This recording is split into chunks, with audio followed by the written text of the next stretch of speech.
भूल करदेले उपासना न्यूजगढ़ परवर्ती प्रसंग जो भाव में उपासना महापात्र द्वितीय बैलेट पेपर नेले प्रथम बैलेट पेपर रे ओवरराइटिंग राज्यसभा निर्वाचन में आज जो से भोटदान करते ओवरराइटिंग होता से द्वितीय बैलेट पेपर से निर्वाचन अधिकारी को मागिले एवं रिटर्निंग ऑफिसर द्वितीय बैलेट पेपर देते जहां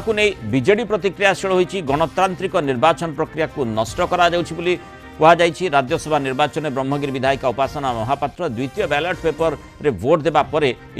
अभियोग आनी विरोधी दल नेता नवीन पट्टनायक कहते ब्रह्मगिरी विधायिका वोटिंग समय त्रुटि करथिले निर्वाचन दायित्व रे थिबा अधिकारी तांकु द्वितीय बैलेट पेपर इश्यू करथिले नियम विरोध रे जाई बैलेट को ग्रहण भी करथिले संपूर्ण भावे गणतंत्र विरोधी एवं निर्वाचन नियमर यह उल्लंघन बोली से कहते बीजेडी किसी सदस्य को जोरदार विरोध करथिले भी केही सेठी सुनी नथिले।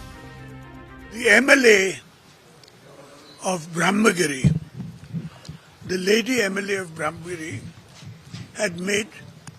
a clear mistake while voting, but the officer sitting in the